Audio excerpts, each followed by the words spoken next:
श्री स्वामी समर्थ सर्वांना. दरवर्षी फाल्गुन महिन्यातील पौर्णिमेला होळी हा सण आपण साजरा करतो. यावर्षी 2 मार्चला हुताशनी पौर्णिमा आहे आणि याच दिवशी होळी दहन होणार आहे. या पौर्णिमेचा प्रारंभ 2 मार्चला संध्याकाळी 5:55 होईल आणि समाप्ती 3 मार्चला संध्याकाळी 5:07 होईल. म्हणजेच 2 मार्च 2026 सोमवारीच होळी प्रज्वलित करायची आहे. 3 मार्चला ग्रतोस्थित चंद्रग्रहण आहे.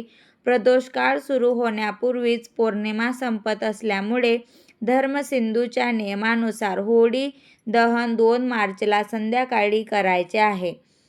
3 मार्चला धुलिवंदन साजरे केले जाईल. या दिवशी वर्षातील पहिले चंद्रग्रहणही आहे आणि ते संपूर्ण भारतात दिसणार आहे. त्यामुळे ग्रहणाचे नियम आणि सूतक काळ पाळणे आवश्यक आहे. होळी हा सण केवळ परंपरा नाही तर एक आध्यात्मिक संदेश आहे. होळी दहन म्हणजे आपल्या मनातील लोभ, क्रोध, अहंकार आणि वाईट विचार यांना अग्नीसमोर अर्पण करून त्यांचा त्याग करणे. वाईटावर चांगल्याचा विजय हा या सणाचा अर्थ आहे. आपण होळी पेटवतो ती फक्त लाकडाची नाही तर आपल्या नकारात्मकतेची. या पवित्र दिवशी काही गोष्टी टाळणे महत्त्वाचे मानले जाते. विशेषतः 3 गोष्टी कोणालाही देऊ नयेत असे मानले जाते. पहिली गोष्ट, पैसे. होळीच्या दिवशी ना कुणाला उसने द्यायचे ना कुणाकडून उसने घ्यायचे. या दिवशी कर्ज व्यवहार टाळावेत. खरेदी विक्री करणे वेगळे, पण उसने व्यवहार टाळणे योग्य मानले जाते. असे केल्यास आर्थिक स्थैर्य टिकून राहते अशी श्रद्धा आहे. दुसरी गोष्ट म्हणजे लग्नातील मौल्यवान वस्तू. विवाहित महिलांनी आपल्या लग्नातील दागिने किंवा खास वस्तू या दिवशी कोणालाही वापरायला देऊ नयेत. यामुळे पतीच्या प्रगतीवर परिणाम होतो अशी धार्मिक मान्यता आहे. त्यामुळे अशा वस्तू त्या दिवशी घरातच सुरक्षित ठेवाव्यात.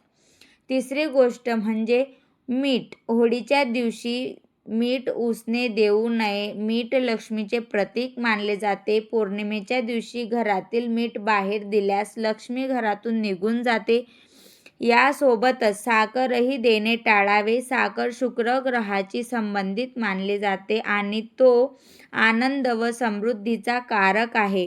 त्यामुळे साखर उसने देऊ नये. दूध, दही अशा पांढऱ्या वस्तू देखील या दिवशी देऊ नयेत.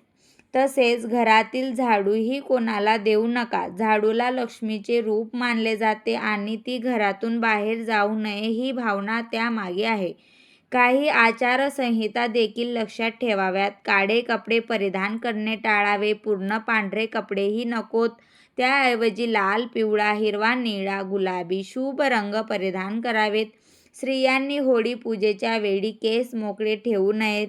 डोके झाकून पूजा करावी. पुरुषांनीही डोके झाकून होळी दहन करणे योग्य मानले जाते.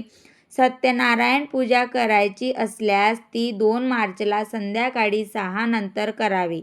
होळी दहनाचा शुभ काळ 6:30 ते 8:30 या वेळेत आहे. 3 मार्चला पौर्णिमा संपत असल्यामुळे त्या दिवशी होळी दहन किंवा सत्यनारायण पूजा करता येणार नाही. तर ही संपूर्ण आणि महत्त्वाची माहिती तुम्हाला स्पष्टपणे सांगितली. योग्य दिवशी योग्य पद्धतीने होळी साजरी करा. नकारात्मकता जाळा आणि सकारात्मकतेचा स्वीकार करा.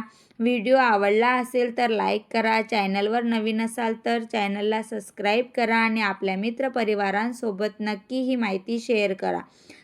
चला तर मग भेटूया पुन्हा एका नवीन व्हिडिओमध्ये. श्री स्वामी समर्थ.